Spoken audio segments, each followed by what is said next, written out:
Kisangani est en train de nous suivre. Lubumbashi également est en train de nous suivre. Goma également.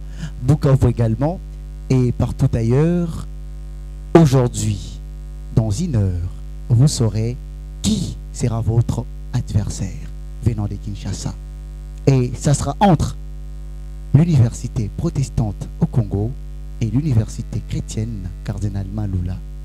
Le thème de cette finale est lui-même éloquent, qui est stipulé comme suit: la vraie éloquence se moque de l'éloquence.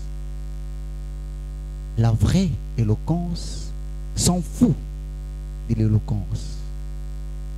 Et qu'on sais-je. Et sur cette estrade, deux équipes vont s'affronter. Une va nous prouver que c'est vrai. Que la vraie éloquence, en fait, elle se moque de l'éloquence. Et une autre équipe, que je ne sais pas, va nous prouver que non, c'est faux. La vraie éloquence s'intéresse à l'éloquence. Et parce qu'ils sont éloquents, ils vont nous les prouver. Et tous deux vont nous convaincre. Et donc, pour la finale, le jury n'a pas changé. Le principe n'ont pas changé. Les règles n'ont pas changé. Nous allons donc commencer par appeler les belligérants de la finale, en commençant par l'université protestante au Congo qu'on va accueillir, mesdames et messieurs. On accueille, Seigneur mon Dieu, mesdames et messieurs, les finalistes de cette finale. Permettez, le finaliste, le premier finaliste, UPC, représenté par David Winer et mademoiselle Espérance. Est-ce qu'on peut les encourager, s'il vous plaît? Ça n'a pas été facile. À présent, on va accueillir les adversaires. L'université chrétienne Cardinal Malula, représentée par les deux saillants, entre guillemets, comme on les appelle chez nous. On va les accueillir, mesdames et messieurs, sous vos ovations. On va accueillir l'adversaire de l'UPC pour cette grande finale, l'UCSM. Moi, à votre place, j'applaudirais encore mieux que ça. Ce n'était pas facile. Vous avez suivi la demi-finale, combien c'était dur. Alors, avoir décroché cette place mérite des ovations. Eh bien, pour gagner du temps, on ne va pas se présenter parce qu'on s'est déjà présenté.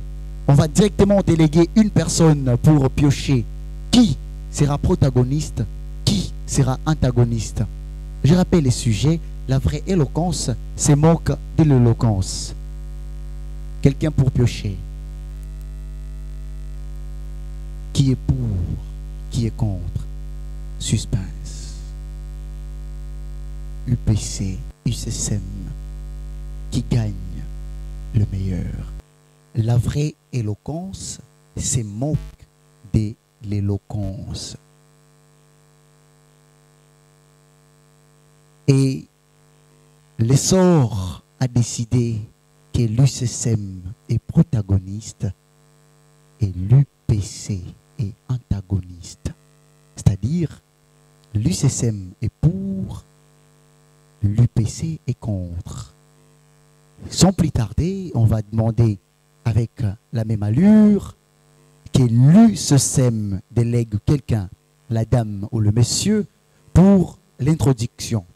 On va vous donner 5 minutes parce que nous savons que c'est la finale. Vous n'êtes pas obligé de terminer les 5 minutes. Vous vous arrêtez à 1 minute, à 2, à 3. Mais vous n'avez pas le droit de dépasser 5 minutes.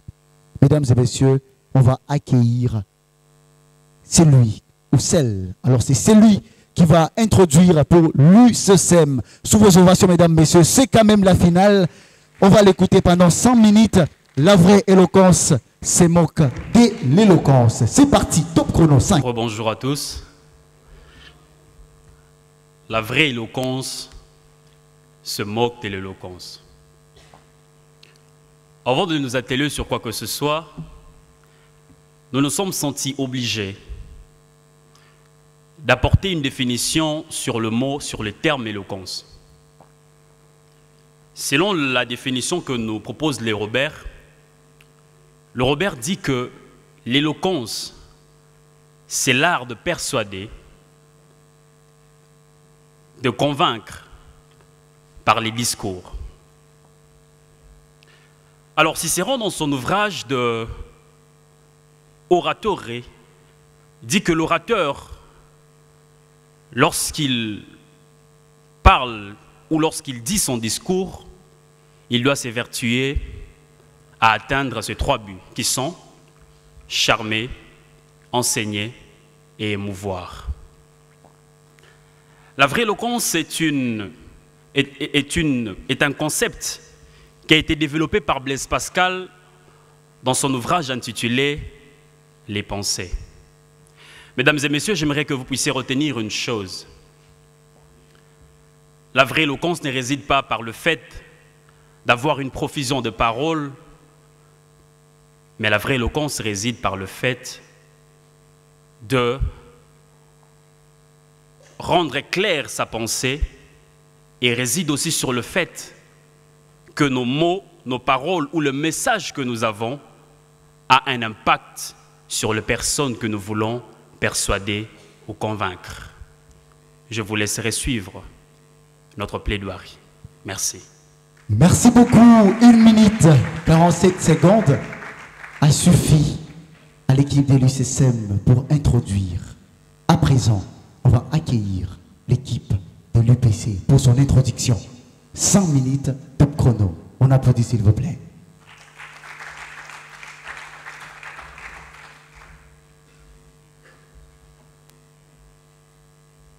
Au crépuscule du matin, assise dans mon jardin, le monde dans lequel se meuvent les hommes me semble un plein de vide. La lune que je perçois disparaître est une obscure clarté du soleil qui se pointe à l'horizon. La nuit qui s'endort est une ombre lumineuse du jour qui s'élève. Et le jour qui s'élève est une lumière obscure de la nuit qui s'endort. Les cris des mouettes que j'entends résonner à mon ouïe est un doute tintamarre. D'un coin de verdure, j'entends chanter une rivière. L'avez-vous senti? L'avez-vous capté? Cette beauté du discours, cet art de plaire au destinataire de son message. Mais comment se nomme cet art? Cet art se nomme la rhétorique. La rhétorique, c'est cette capacité de convaincre, cette beauté de plaire par son discours. Dans l'œuvre platonicienne qui porte son nom, Gorgias la définira comme le pouvoir de convaincre indistinctement sur toute question, en présence des foules, de façon à paraître plus persuasif que personne. Qu'avons-nous à faire du fond si la forme n'est pas bonne? La vraie éloquence se moque de l'éloquence? Non. C'est l'éloquence qui se moque de la vraie éloquence. La rhétorique ridiculise la vraie éloquence en ce qu'elle développe une technique plus appropriée pour convaincre la foule, plaire au destinataire du message, convaincre la foule, développer des techniques d'art oratoire. C'est cela même l'âme de tout discours. Ainsi donc, tout autre objectif s'avère inutile et néant. Merci. Wow, 2 minutes 30 secondes. Wow. Tous deux ont décidé aujourd'hui d'être laconiques. Très bref, mais concis. Un petit grand message ou un grand petit message, je ne sais pas. Après l'introduction, nous allons vous demander de poser une question qui va pousser peut-être votre adversaire à rejoindre votre camp. Également, vous allez le faire. Poser une question qui peut-être fera en sorte que votre adversaire se contredise quelque part. Voilà les rôles de ces questions qu'on vous demande de poser. Et si les questions sont prêtes, on va commencer par vous. Votre question est prête? La question. Vous allez poser une question aux protagonistes, aux antagonistes. Oui, oui, oui, oui. Vous pouvez poser 2 questions. C'est la finale. C'est la finale. Ils ont 2 questions. Si vous en avez 2, pas de problème. Si c'est une question, pas de problème. Merci. La question n'est même pas de savoir si c'est une ou 2, parce que la vie, c'est juste une continuité des questions que l'on doit se poser. Mais dans le cadre de cette activité, avant même de poser notre première question, il faut préciser qu'en réalité, ce sujet a une ellipse. Parce que lorsqu'on dit que la vraie éloquence se moque de l'éloquence, on a oublié de dire qu'en fait, la vraie éloquence se moque de l'éloquence de forme, qui est la rhétorique. C'est pourquoi notre question: quelle est selon vous la place de la rhétorique face à l'éloquence et sa place vis-à-vis de la dialectique? Là était notre première question. Vous avez compris la question? La place de la rhétorique face à l'éloquence et la place de la rhétorique face à la dialectique. À la dialectique. C'est bon? La place de la rhétorique face à l'éloquence et la place de la rhétorique face à la dialectique. Encore faut-il connaître ce mot. Question costaude. Deuxième question.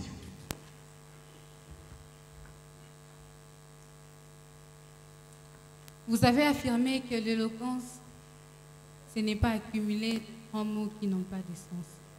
Et votre position rejoint celle de Socrate. Face à cela, j'aimerais vous poser une question. Quelle est selon vous, quelle est votre pensée de l'éloquence face à l'attitude morale des Socrates en comparaison de l'attitude immorale des sophistes, de l'attitude amorale d'Aristote et de l'attitude esthétique des Cantiliens? Merci. Question costaud. Ça, c'est la finale. Est-ce que vous avez saisi la question? Reprenez la question, madame. Wow. Puisque vous affirmez que l'éloquence, ce n'est pas accumuler de gros mots, votre position rejoint celle de Socrate. Et j'aimerais savoir quelle est votre pensée de l'éloquence face à l'attitude morale de Socrate. Face à l'attitude morale de Socrate, en comparaison avec l'attitude immorale des sophistes, l'attitude amorale d'Aristote et l'attitude esthétique des Cantiliens. Encore faut-il connaître tous ces gens, tous ce personnage, la recherche. Mais ne vous en faites pas, l'UCSM va poser des questions aussi. Vos questions sont prêtes? UCSM, les questions sont prêtes? D'accord, on va écouter les questions de l'UCSM. La vraie éloquence se moque de l'éloquence. Le silence est aussi éloquent. L'UCSM peut décider de ne pas répondre à ces questions. Mais l'UCSM va répondre. Parce qu'ils sont éloquents, ils vont répondre. Question UCSM. Notre question est la suivante.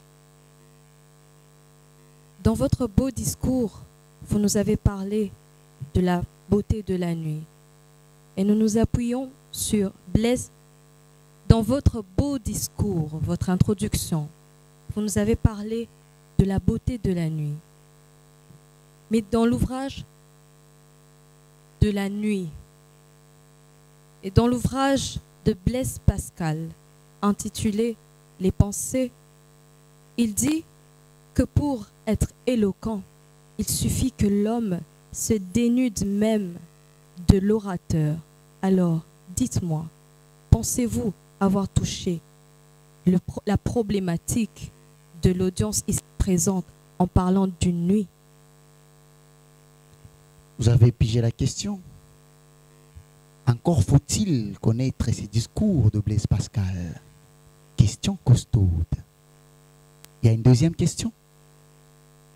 Il y a une deuxième question? S'il n'y en a pas, on peut répondre à ces questions. Il n'y en a pas? D'accord. La vraie éloquence se moque de l'éloquence.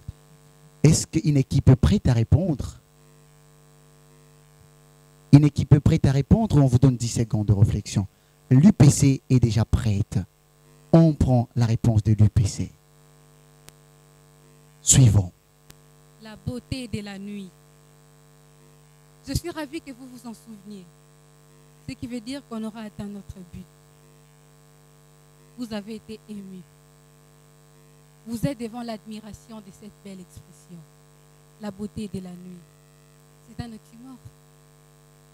Une figure de style que seule la rhétorique maîtrise. Mais puisque vous défendez l'éloquence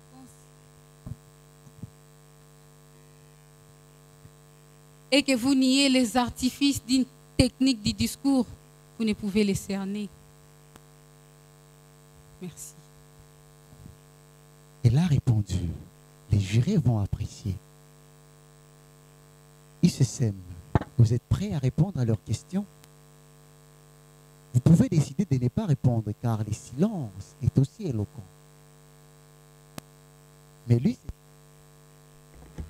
l'UCSM va répondre. Quelques secondes. Suspense.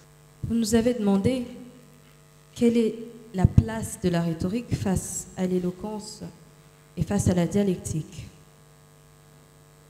Je m'en vais commencer mon propos en citant Blaise Pascal, qui, contrairement à vous, mademoiselle, a su m'émouvoir. Il a dit, philosopher, en réalité, c'est se moquer de la philosophie. Et donc, je viens par ici reprendre les mots de mon coéquipier qui a dit que la rhétorique, c'est l'art de convaincre. Et ce qui dit convaincre, dit employer des mots. Et moi, je viens par ici vous dire que la vraie éloquence n'a même pas besoin d'utiliser des mots. La deuxième question, la place de la rhétorique face vers concept, par exemple. Avec la liberté que moi et mon coéquipier avons, nous avons choisi de répondre à une seule de vos questions. Merci. Exactement, vous êtes libre. Merci beaucoup, vous avez répondu. Les jurés vont apprécier. Nous allons devoir demander à nos jurés de poser des questions s'ils en ont, et s'ils n'en ont pas, on passe au développement. Mais je suis certain qu'ils ont des questions. Alors on va écouter les questions du jury. Jusque-là, vous parlez tellement trop bien que je ne sais qu'est-ce qu'il faut retenir. Je ne sais pas si c'est l'impression de tout le monde ici dans la salle. C'est mon Mais au moins, impression j'aimerais aussi. que vous nous clarifiez, qu'entendez-vous par vraie éloquence et par éloquence? Vraie éloquence et éloquence. C'est une question pour les deux parties. Pour les deux parties, oui. Il y a une autre question? Qu'entendez-vous par vraie éloquence et par éloquence, en soutenant votre thèse, bien sûr? Une autre question pour les deux parties. Ça fait 2 jours que vous venez ici et vous respectez le phase du concours, procédure même du concours d'éloquence. J'aimerais que les deux équipes puissent nous élucider sur le parti d'une plaidoirie. Quels sont les partis d'une plaidoirie? Quels sont les partis d'une plaidoirie? N'est-ce pas que vous avez ces temps, ces 5 minutes qu'on vous donne pour la plaidoirie? Quels sont les partis d'une plaidoirie, selon vous, en soutenant bien sûr votre thèse? Alors, comme les deux questions étaient adressées aux deux équipes en même temps, l'équipe qui se sentira prête en premier va répondre. Et je parie, c'est celle qui gagnera aujourd'hui. Qui se jette à l'eau? UPC. L'UPC, c'est là. Et c'est parti. Répondez. Une aussi belle question. Ce que nous entendons par la vraie éloquence et par l'éloquence. La vraie éloquence. Rien de plus pur en réalité que l'éloquence elle-même, dans son aspect foncier, dans le fond, dans son aspect le plus spirituel. L'éloquence, c'est tout simplement cette éloquence dans son aspect formel, purement organique. Nous sommes juste dans la forme. C'est ce que nous appelons, ou c'est ce qui est appelé la rhétorique. Parce que vous savez, La rhétorique n'a pas besoin de l'éloquence pour forcément exister. Mais l'éloquence a forcément besoin, elle, cette vraie éloquence, de la rhétorique pour exister. Contrairement à nos co-débatteurs qui pensent qu'on peut être éloquent sans mots. On ne peut pas parler sans mots. On ne peut pas être éloquent sans mots. C'est pourquoi, au fait, ce que nous entendons de la vraie éloquence, c'est le fond de l'éloquence. Et ce que nous entendons de l'éloquence, c'est justement l'expression dans son aspect purement formel. Et en fait, c'est la rhétorique. Ma coéquipière va répondre à la seconde question.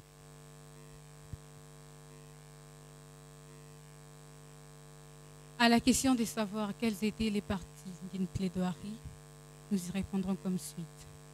Une plaidoirie contient une introduction, un développement, une argumentation et une conclusion. Et dans chacune de ces trois parties énumérées, s'y retrouvent trois parties énumérées, c'est-à-dire l'introduction contient une introduction, un développement, une conclusion.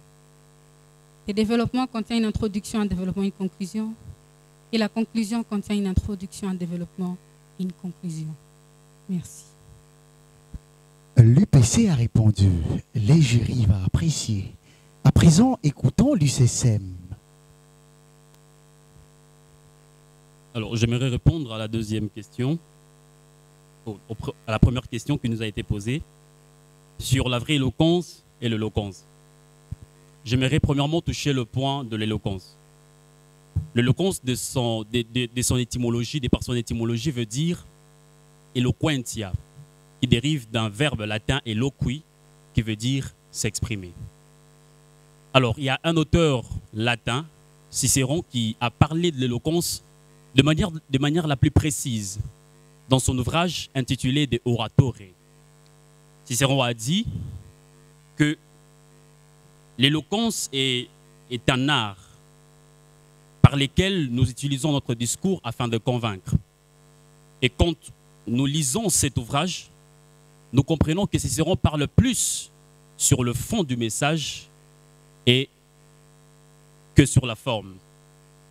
Il a parlé que l'orateur qui est en train de renvoyer un message au public doit s'évertuer à suivre ces trois buts dont je venais de citer ici. Le premier but, c'est d'enseigner. Et pour enseigner, l'enseignement requiert de la précision. Il faut être précis. La deuxième, c'est que l'orateur doit charmer. Le charme requiert de la modération. Et le troisième, c'est de mouvoir. L'orateur doit apporter de l'émoi ou de l'émotion aux personnes qui sont en train de les suivre. Et pour émouvoir, l'orateur a besoin de la véhémence. Alors, parlons de la vraie éloquence dont a parlé Blaise Pascal. Cela nous renvoie sur la spontanéité de l'orateur. C'est-à-dire que l'orateur, pour pouvoir convaincre le public, pour pouvoir convaincre ceux qui sont en train de l'écouter, il doit beaucoup plus se faire, il doit beaucoup plus se mettre sur lui-même et pouvoir convaincre les personnes, c'est-à-dire faire preuve de spontanéité afin de convaincre ceux qui sont en train de l'écouter ou ceux qui lui ont donné les oreilles afin de convaincre leur cœur. Merci. Deuxième question. Complément de réponse. Je voudrais compléter mon coéquipier en parlant de la vraie éloquence, qui a été l'étude de Blaise Pascal dans l'ouvrage Je ne cesse de citer, Les Pensées. Blaise Pascal a dit que la vraie éloquence relève de l'authenticité, d'une expression même de l'être qui parle, de l'être qui s'exprime par la parole ou bien par un autre moyen. Car je suis une femme de la communication et je prends mon courage à deux mains pour vous dire que l'on peut communiquer sans mots. Ici, la vraie éloquence est liée au naturel. Et c'est là que je rejoins mon coéquipier pour parler de la spontanéité. Mais je veux aussi parler d'un orateur qui ne joue pas, un orateur qui ne fait pas un théâtre, mais un orateur qui se dénude et qui révèle sa véritable identité à travers ce qu'il connaît. Je disais, un orateur qui révèle sa véritable identité ce qu'il communique à l'Assemblée. Merci, j'ai fini. Voilà. UCSM a répondu. À présent, dites-nous quelles sont les compositions d'une plaidoirie. C'est également une question double. Qui compose une plaidoirie? N'est-ce pas une bonne question?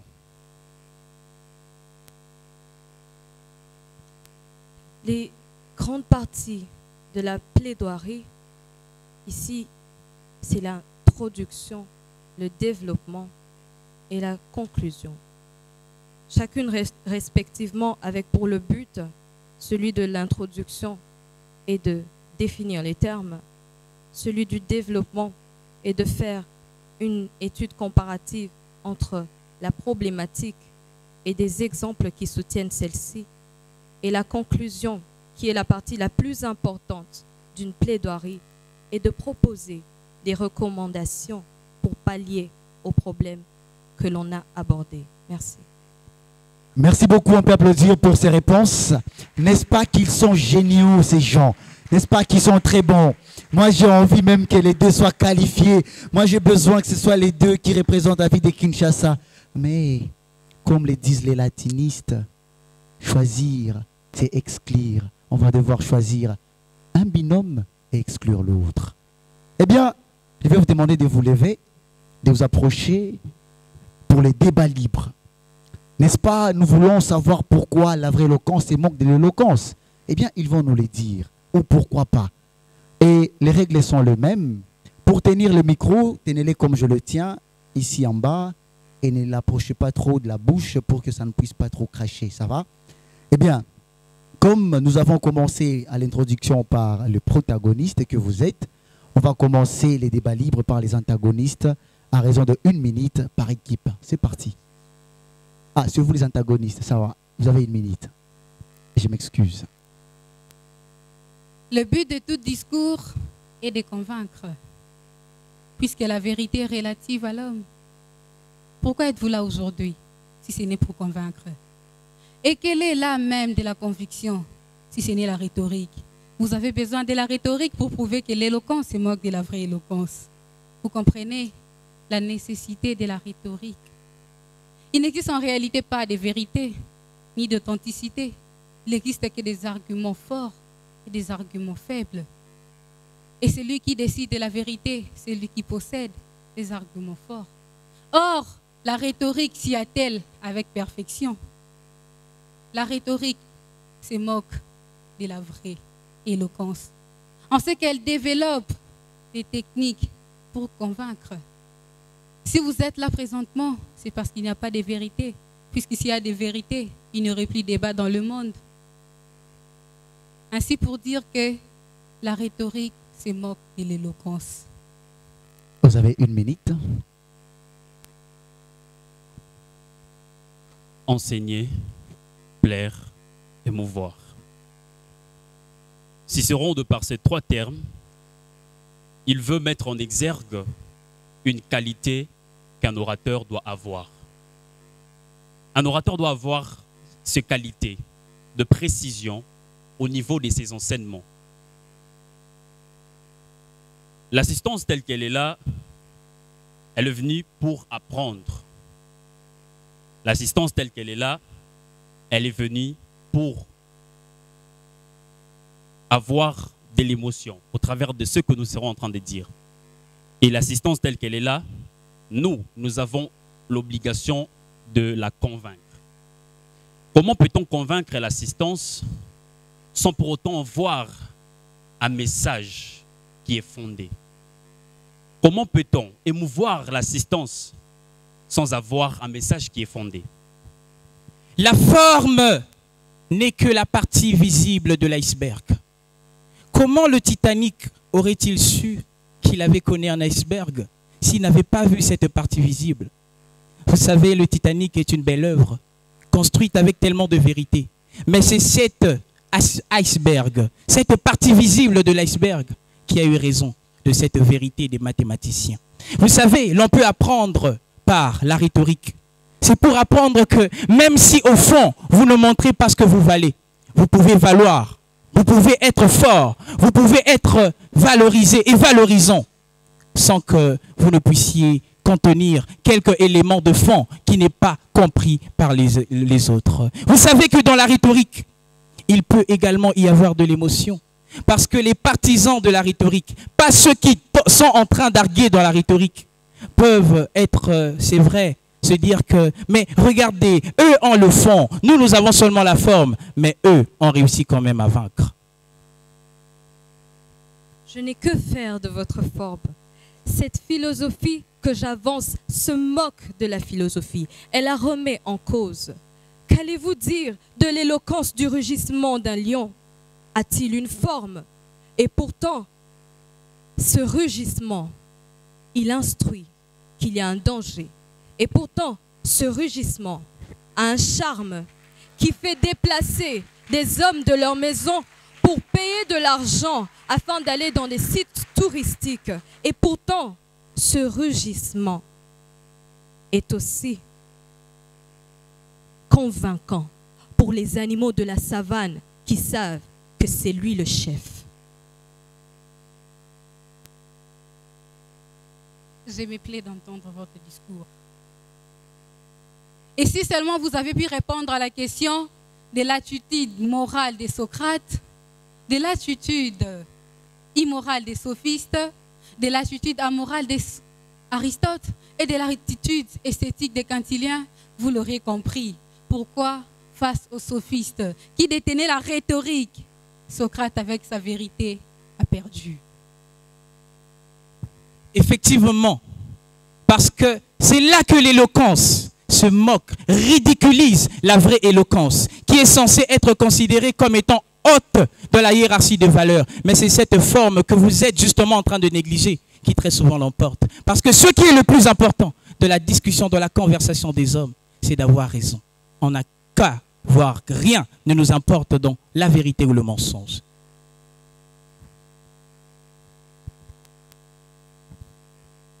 Ce qui attire plus les gens chez une femme, c'est sa beauté.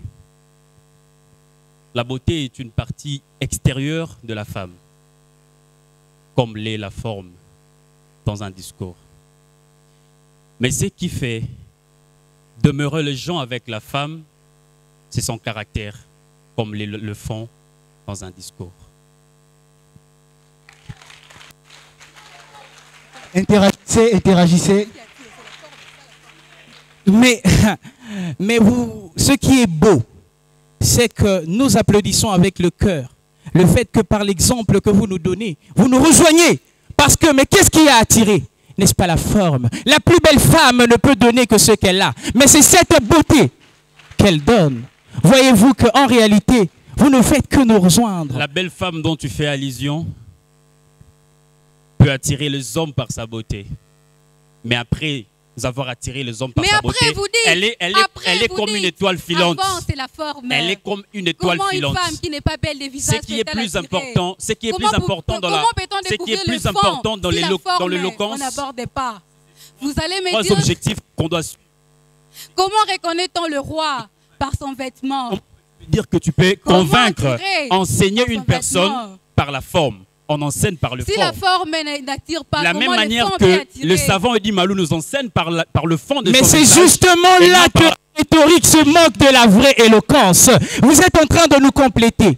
Si ce que vous voulez, c'est juste enseigner, la rhétorique se moque de vous. Parce qu'elle, ce qu'elle veut, c'est convaincre. Pourvu que tout le monde soit convaincu, c'est tout ce qu'il nous faut. On n'a rien à voir avec le fond. Ce qui nous intéresse, c'est la conviction. La forme, cher co-débatteur. On convainc parce que l'on donne une connaissance consistante. C'est vrai. Mais voyez-vous, c'est là encore, nous le répétons, que l'éloquence ridiculise cette vraie éloquence.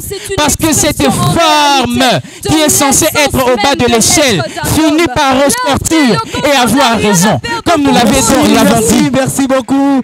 Merci beaucoup. Rejoignez vos places. Waouh. 7 minutes 30 secondes.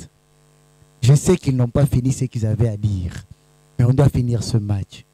Je vous assure, si ça ne tenait qu'à moi, on prendrait les deux équipes et on dirait, voilà, UCSM, UPC vont représenter Kinshasa. Mais quand je regarde la liste publiée par Mwindo Nzangi, il n'y a pas une université IPCCM. Il nous faut avoir une seule université. Et nous l'aurons aujourd'hui. Et je sais que ça sera très compliqué au jury de déterminer cette université-là. Ça va se jouer ici. Je vais vous dire une chose. La finale, on ne la gagne pas, on l'arrache. Et la phase la plus importante dans ce débat, cette phase à laquelle vous allez être confrontés maintenant. La conclusion, la plaidoirie. Je me permets de vous donner quelques stratégies qui, j'ai vu tout au long des débats, n'ont pas été employées. Dans la plaidoirie, on commence par énumérer les arguments de l'adversaire en les contredisant un à un. Après, on passe par des pistes et des solutions. Qu'est-ce qu'il fallait à la place de ce qu'ils ont dit? Et à la fin, vous soutenez mordicus votre parti par un auteur, par une recherche. Merci. Comme on a commencé à l'introduction par les protagonistes, l'UCSM, à la plaidoirie, vous avez encore 5 minutes à terminer ou non, mais n'allez pas au-delà des 100 minutes pour présenter votre conclusion.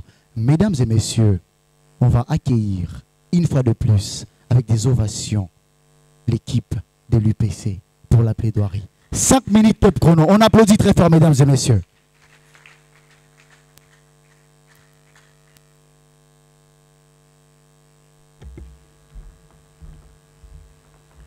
Charmer, enseigner, émouvoir. C'est ce qui a été dit pour justifier le fait que la vraie éloquence se moquerait de l'éloquence. Mais voyez-vous encore là où l'éloquence se moque en réalité de la vraie éloquence, c'est que cette éloquence se retrouve également dans ces 3 verbes. Charmer, enseigner, émouvoir. Oui, parce que l'éloquence plaît, mais c'est ce qui attire le plaisir. C'est le niveau premier de l'homme, même lorsque nous regardons le conflit intrapsychique de Sigmund Freud. Vous savez, la rhétorique, la forme, enseigne également. Une personne a également dit, tenez bien vos comportements, veillez bien à ce que vous faites, parce que vous êtes peut-être la Bible qu'un païen n'a jamais lue, parce que la forme enseigne aussi. Émouvoir, oui, parce que dans la rhétorique, l'on peut mettre l'émotion. S'il est vrai que l'on peut communiquer sans parler, il est également vrai que l'on peut convaincre sans parler, juste à travers les émotions. Vous savez, Protagoras a dit, l'homme est la mesure de toutes choses. La vérité est relative à chacun. Il suffit de lire Arthur Schopenhauer pour comprendre la force et la place de la sophistique de la conversation. L'homme ne pose aucun acte sans intérêt. Et son intérêt dans toute discussion, dans toute conversation, c'est juste d'avoir raison. Tout simplement. La vérité, le mensonge, ce n'est pas ce qui l'intéresse. Ça l'importe le moins. Tout ce qu'il veut, c'est triompher. Tout ce qu'il veut, c'est avoir la joie. Et il ne veut même pas partager cette joie, ni avec la vérité, ni avec le mensonge. L'odeur alléchante d'une viande finit par faire oublier l'importance de l'air, de la respiration. Nous préférons sentir cette odeur alléchante au mépris de la fraîcheur de l'air. Cette odeur alléchante n'est rien d'autre que la rhétorique, cette éloquence. Et si nous choisissons cette odeur alléchante, c'est justement parce que cette odeur alléchante ridiculise ce qui devait être choisi, cette vraie éloquence. C'est ce qui devait être choisi, cette fraîcheur d'air. Mais ce n'est pas ce qui est choisi, c'est cette odeur alléchante qui est choisie. Et comme cette odeur alléchante est l'éloquence, nous confirmons, nous affirmons que ce n'est pas la vraie éloquence qui se moque de l'éloquence. Non, pas du tout. c'est plutôt l'éloquence qui diminue, qui ridiculise la vraie éloquence. Parce que tous savons la place que la vérité occupe dans la hiérarchie des valeurs. Mais si elle n'est pas vue, elle n'a plus de valeur. Et c'est finalement ce qui est vu qui finit par avoir de la valeur. Nous voyons la forme et non le fond, la partie visible de l'iceberg. Rappelez-vous ce que cet iceberg a fait au Titanic, nous avons dit. UPC a parlé pendant 3 minutes 15 secondes, mesdames, messieurs, on applaudit plus fort. C'était donc la conclusion qui va sceller l'essor de l'UPC. C'est en fonction de tout ça, dès le début jusqu'à maintenant, que l'on saura où est l'UPC. La vraie éloquence ne se moque pas de l'éloquence, c'est plutôt l'éloquence qui se moque de la vraie éloquence. Tels sont les dires de l'UPC. On va écouter l'UCSM. On va applaudir l'UCSM, mesdames, messieurs, pendant que l'UCSM avance sur scène. 5 minutes, top chrono.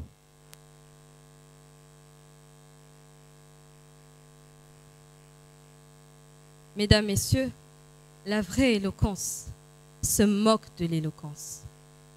La vraie éloquence, étant l'expression même de l'essence de l'être d'un homme, ne peut être restreinte dans quelques mots, dans une structure que vous nous imposez, d'éduquer, de charmer ou encore d'enseigner. La vraie éloquence est libre, car la vraie éloquence est liée à la nature même de l'homme, qui est donc d'être lui-même. La vraie éloquence est celle qui attire des foules en pensant qu'ils viendront voir un orateur et qu'ils voient un homme. Car la vraie éloquence est la capacité d'un homme de parler, non pas à une audience qui va l'acclamer, mais à une audience qui va en cerner le message. La vraie éloquence est un homme qui parle à un homme et non un orateur qui parle à une audience. La vraie éloquence, je l'ai dit, n'a même pas besoin de mots. Car ne le dit-on pas que la meilleure réponse que l'on peut donner à une personne sotte est le silence. La vraie éloquence n'a pas besoin de mots. La vraie éloquence se moque de l'éloquence. Merci. 1 minute. Et comme elle l'a dit, la vraie éloquence n'a pas besoin de mots. Et moi, je les simplifie. La vraie éloquence n'a pas besoin de beaucoup de mots. Pourquoi? Elle n'a pris que 1 minute 30 secondes pour conclure. Mesdames, messieurs, applaudissons ce match. Eh bien, c'est comme ça que nous sommes en train de finir cette finale qui, à mon avis, a été suffisamment à la hauteur et dont j'espère les gagnants sera à la hauteur, certainement, des champions d'autres provinces. À présent, nous allons demander aux deux équipes de se saluer en guise d'amitié, de fraternité. Et une fois de plus, les jurys vont avoir la lourde tâche de nous donner les gagnants de Kinshasa. On applaudit, mesdames et messieurs. C'est la fin de cette finale. Si vous avez aimé, dites merci à l'UCSM, dites merci à l'UPC. Sans pour autant influencer les jurys, je vais répéter une phrase que nous utilisons souvent dans nos concours. On se moque de qui a raison. On se moque de qui a tort. Tout ce qui nous intéresse, c'est celui qui convainc. Ça, c'est la règle ici.